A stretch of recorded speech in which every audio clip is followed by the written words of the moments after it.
Mga kapatid sa pananampalataya,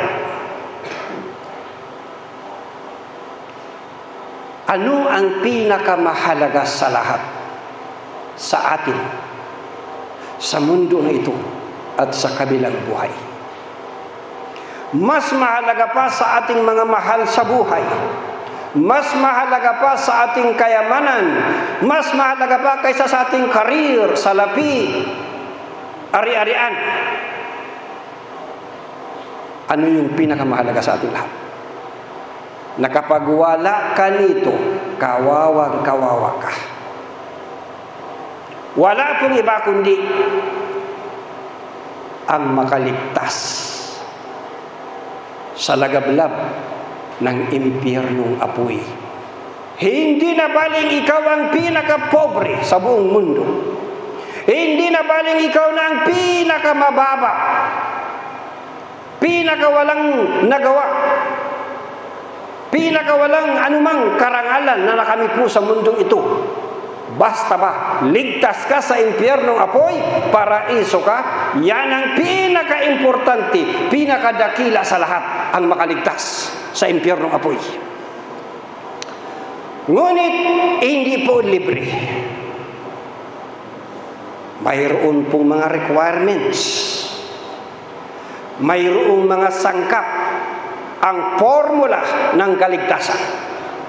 Banggitin natin ang ilan lamang sa mga mahalagang sangkap.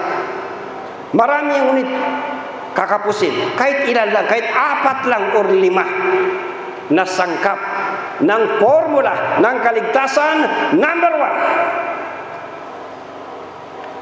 1. Numero 1, hinding-hindi ka makakaligtas kung wala ka nito.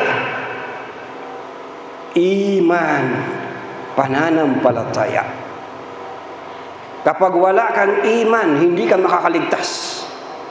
Si Muhammad sallallahu alaihi wasallam ay kanyang sinabi sa kanyang hadith, la tadkhuluna al-jannata hatta tu'minu. Hindi kayo makakapasok sa paraiso. Ibig sabihin ng nakapasok sa paraiso, nakaligtas ka sa apoy. Dahil dadalawa lang ang destinasyon natin. Kung hindi paraiso, impyerno, apoy.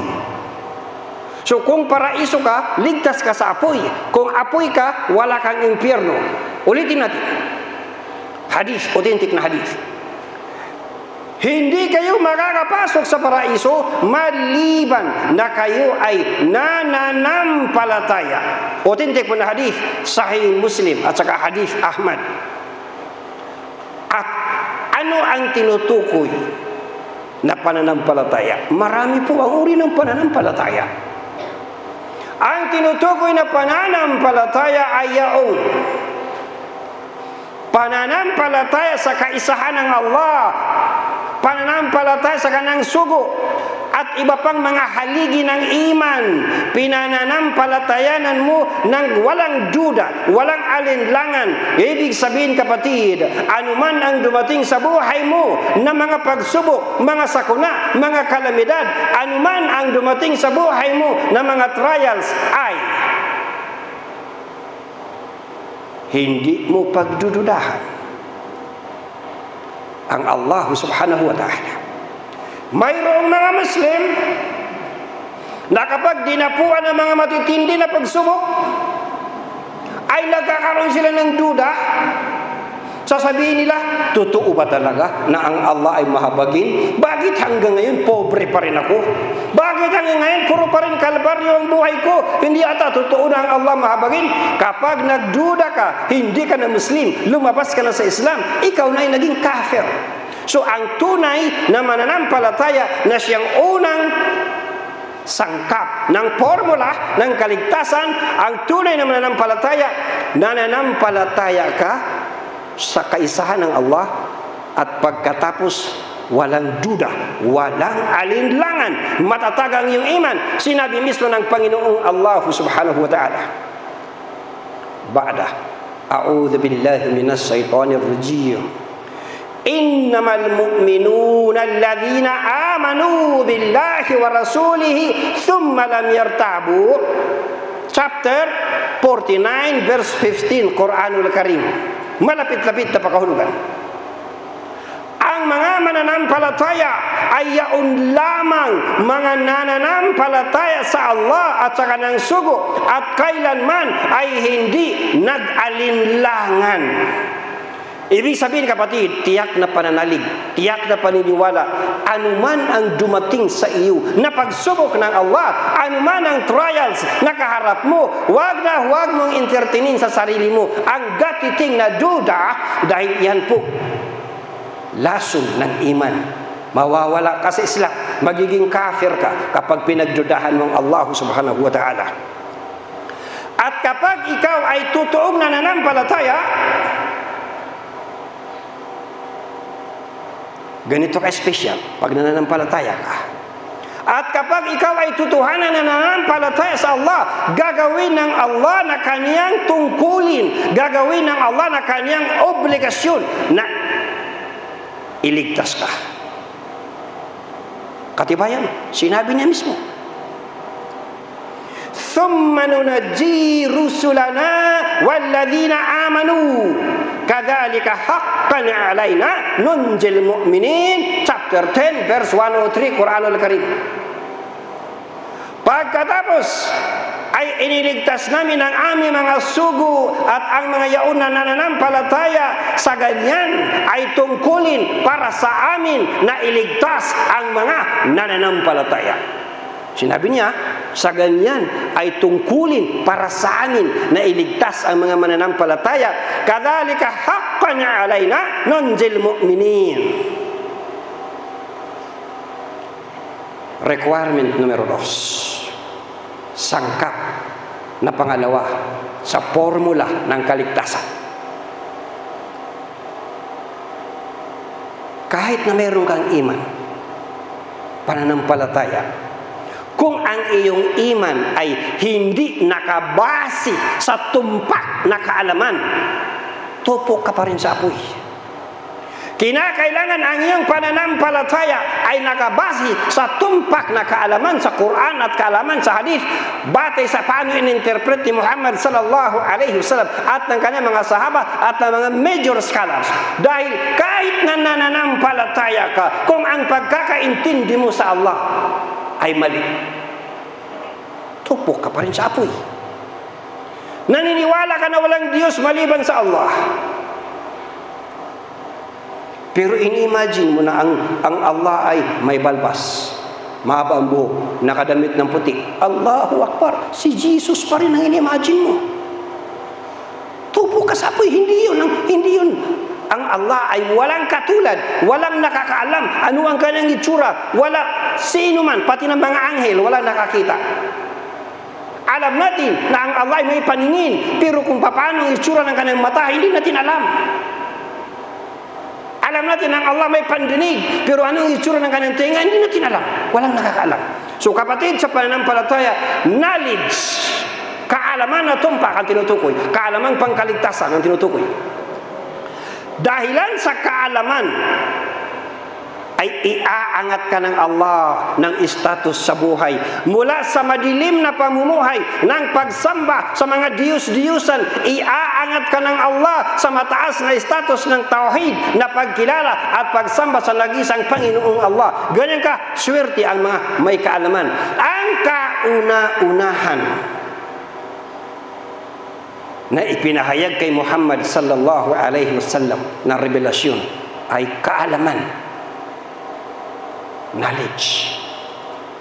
Iqra bismi rabbika alladhi khalaq. Basahin mo sa pangalan ng iyong Panginoon na siyang lumikha. Basahin mo, ibig sabihin kaalaman, knowledge. At kapag ang mga taga-impyerno ay papasok na sa impyerno, pakinggan niyo mabuti. Kapag ang mga mananahanan sa impyerno ay papapasukin na sa impyernong apoy, sasabihin nila sa kanilang mga sarili, sising-sisi sila, sasabihin nila, kung nakinig lamang tayo, kung ginamit lamang natin ang ating mga isip, kung kaalaman lamang ginamit nila, hindi sila sana magiging kasamahan ng mga mananahanan sa lagablab. wa qalu law kunna nasma'u aw na'qilu ma kunna fi ashabis sa'ir. 67, chapter 67 verse 10, Quranul Karim. Malapit-lapit na pagkahulugan. Ito yung papasok na sila sa impyerno. Ito yung sasabihin nila. At sasabihin nila nang may pagsisisi, kung nakinig lamang tayo o ginamit natin ang ating talino, hindi sana tayo magiging kasamahan ng mga mananahanan sa naglalagablab na apoy. Ibig sabihin, mga kapatid, sa pananampalataya, ang kaalaman, ito talagang pinakamahalaga sa lahat. Hindi magkapantay ang may kaalaman sa walang kaalaman. Wala yan sa tribo. Wala yan sa Maranao, Tausug, Maguindanao, Yakan, Basilan, Arabo, Pakistani, balik Islam. Hindi nakukuha sa tribo. Yan ay nakukuha sa kaalaman. Kahit anong tribo ka pa, kung alam mo ang iyong pananampalataya. Kapatid, sa pananampalataya, hindi magkatulad ang may kaalaman sa walang kaalaman. Hindi magkapantay ang may kaalaman sa walang kaalaman. Sinabi mismo ng Allah subhanahu wa ta'ala. Qul hal yastawi alladhina ya'lamuna walladhina la ya'lamun.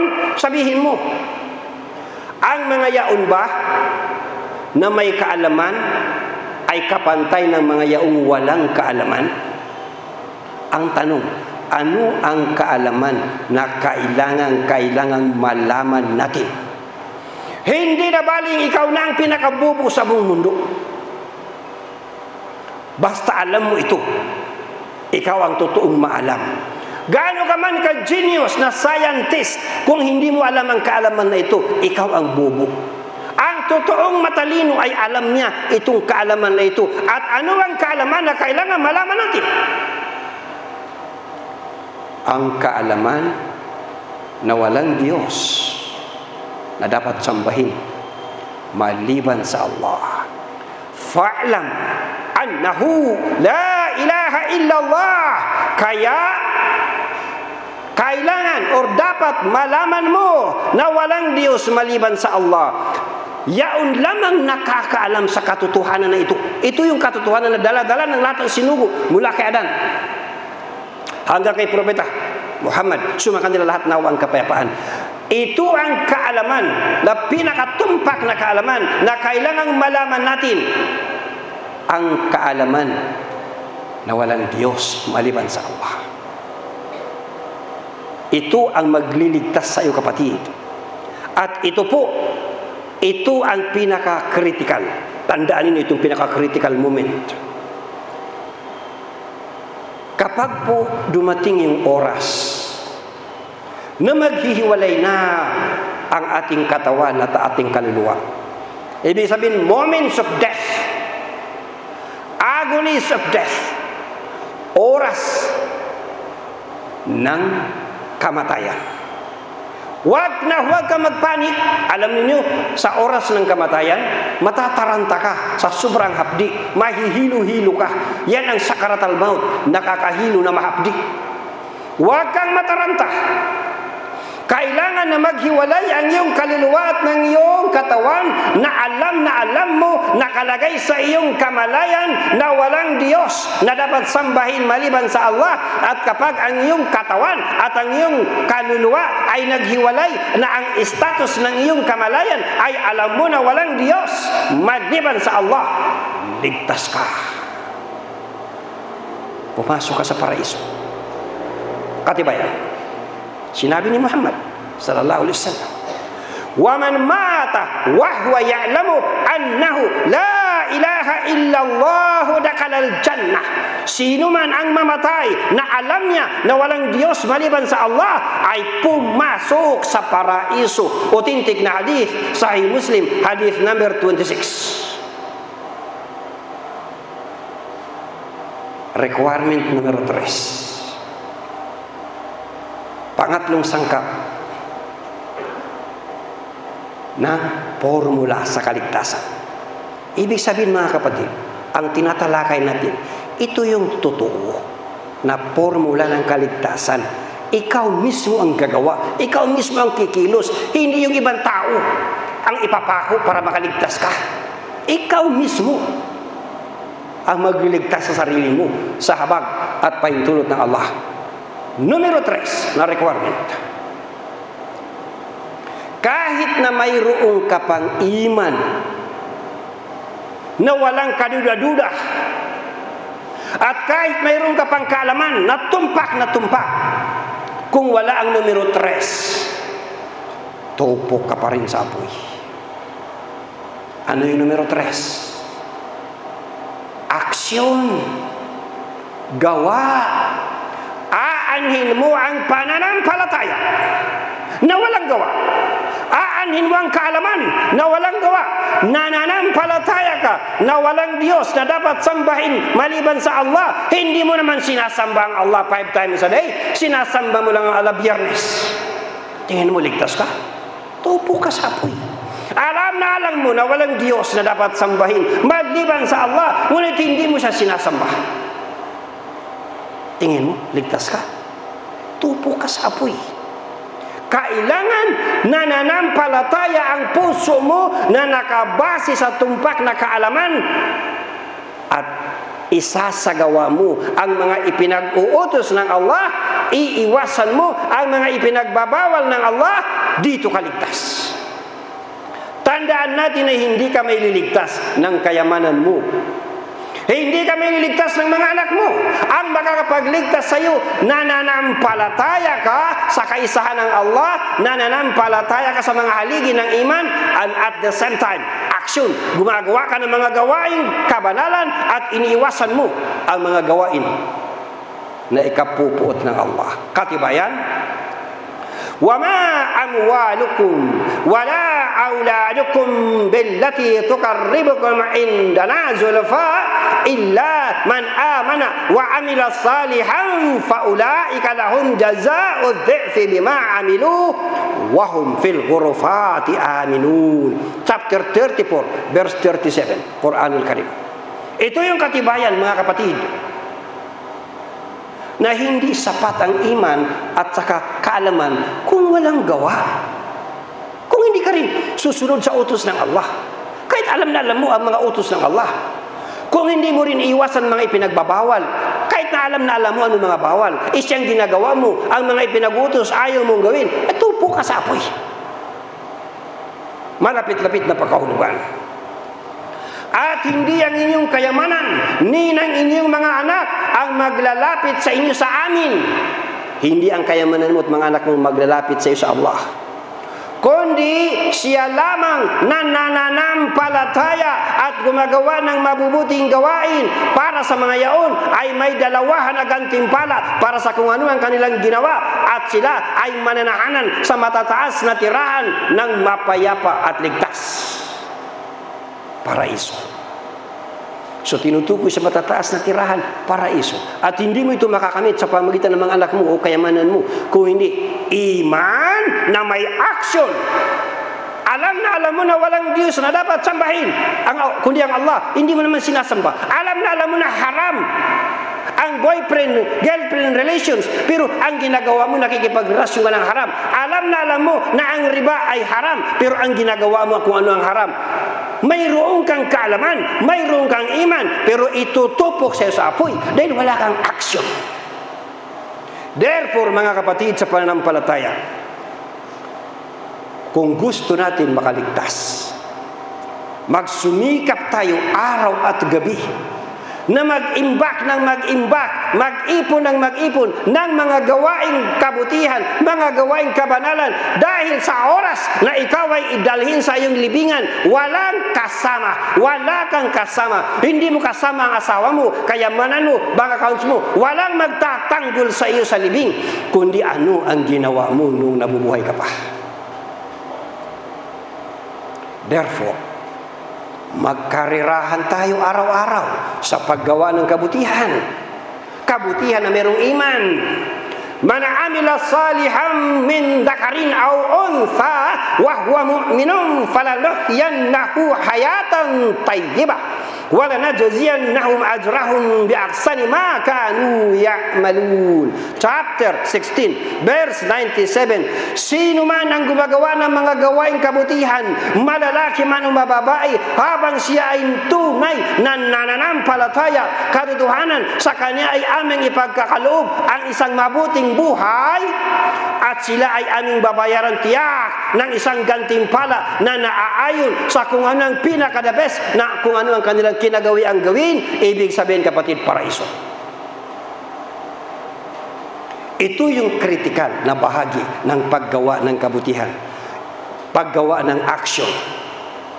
Ito ang pakatandaan mo. Bakit ka pumunta rito? Anong dahilan? Bakit ka tumulong sa kapwa? Anong dahilan? Bakit mo pinagserbisyo ng kapwa mo? Bakit ka nagbasa ng Quran? Bakit ka nag-aral ng Islam? Anong dahilan? Motibo.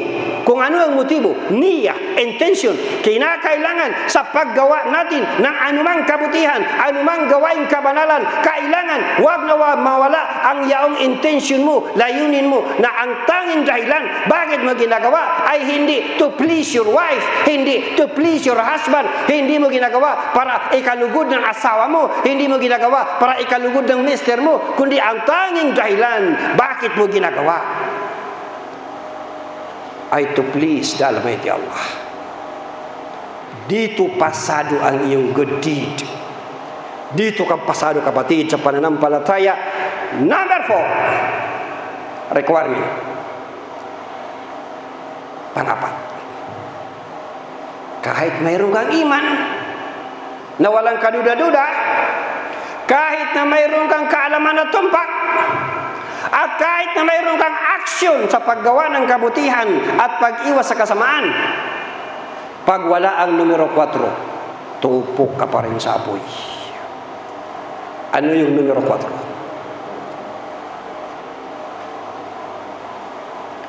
Tao tayo. Lahat tayo tao. Hindi tayo mga anghel. Ibig sabihin ng tao tayo, naka-built-in sa puso natin, sa ating pagkatao, ang pagnanasa. Sino ba naman ang hindi nagnanasa? Lahat tayo nagnanasa. Pagnanasa sa babae, pagnanasa sa lalaki, pagnanasa sa salapi, pagnanasa sa posisyon, pagnanasa sa kung ano-ano, makamundo. Lahat tayo may pagnanasa. Tao ka. Hindi masama magnasa sa babae kung misis mo na legal. Hindi masama na magnasa ka sa lalaki kung mister mo na legal. Hindi masama na magnasa ka ng salapi kung halal na anak buhay. Ang problema, pagnanasa sa haram. Naka-built-in sa atin ang pagnanasa sa haram. Plus, napapaligiran tayo ng iba't ibang uri ng tukso para sundin ang pagnanasa. Plus, inuudyukan ka ni Satanas na sundin mo ang iyong pagnanasa. Lahat po tayo nakakagawa ng kasalanan.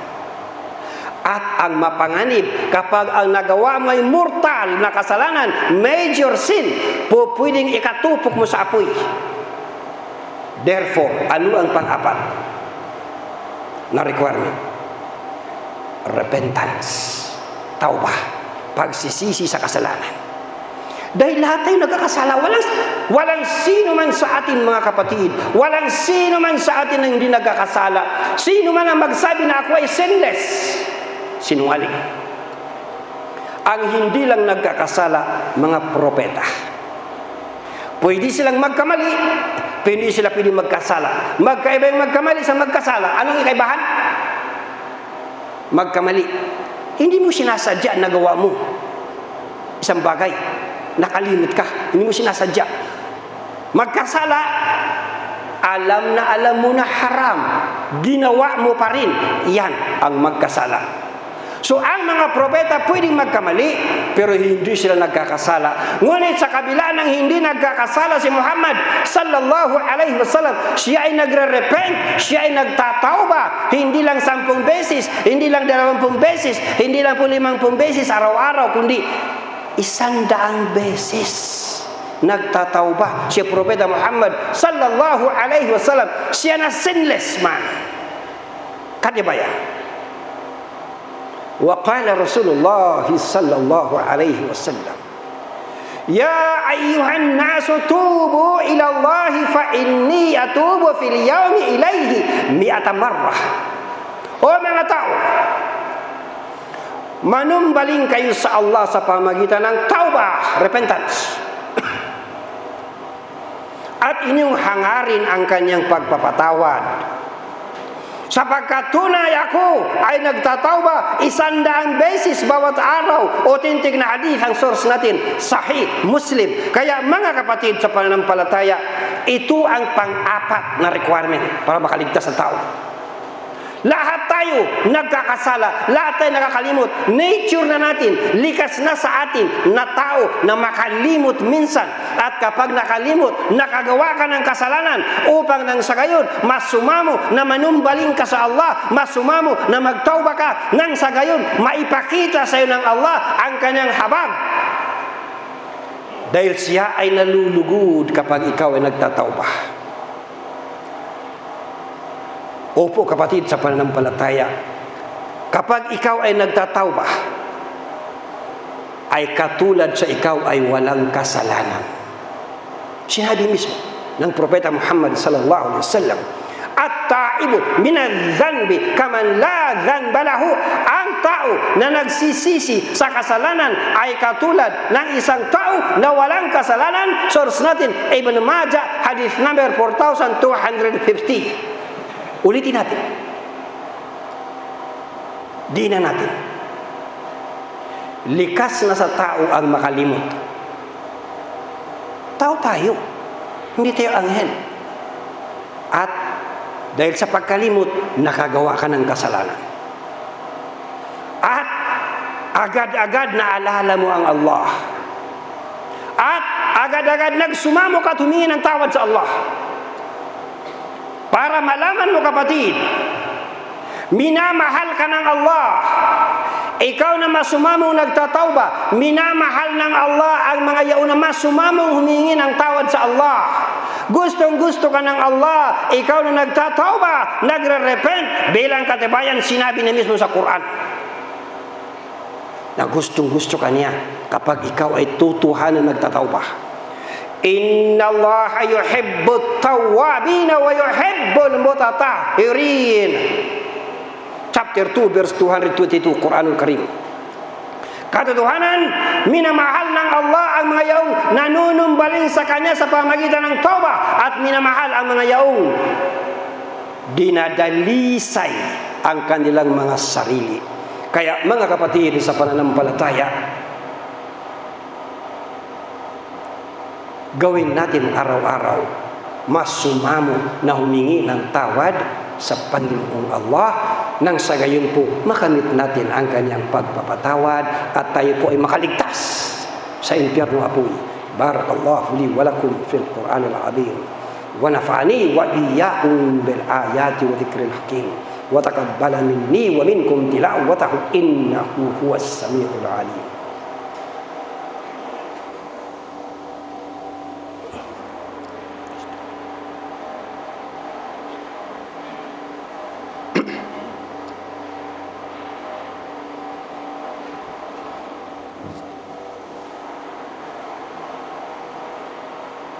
Alhamdulillahi hamdan katsiran kama amar.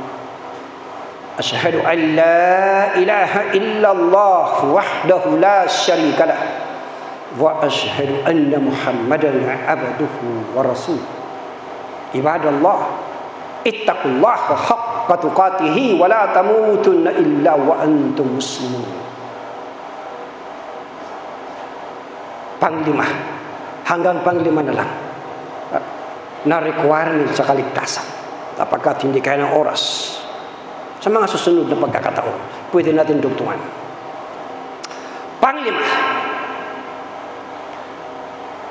nasangkap ng formula ng kaligtasan. Kahit na mayroon ka pang iman at mayroon ka pang tumpak na kaalaman at mayroon kang aksyon sa paggawa ng kabutihan at mayroon kang tauba, pag wala ang number 5, tupok ka pa rin sa apoy. Ano yung numero 5? Habag, awa, mercy, rahmah ng Allah. Kapag wala ang habag ng Allah subhanahu wa ta'ala, kahit na ano pang kabanalan ang gawin natin sa buong buhay natin, hindi po sapat para bayaran ang pagkamahal-mahal na paraiso. Kahit na buong buhay natin tahajjud, buong buhay natin fasting, buong kayamanan natin gugulin natin sa landas ng Allah, lahat ng gawain kabanalan gawin natin, hindi pa rin sasapat ang gawain na kabanalan para makamit mo ang pagkamahal-mahal na paraiso kung wala po ang habag ng Allah.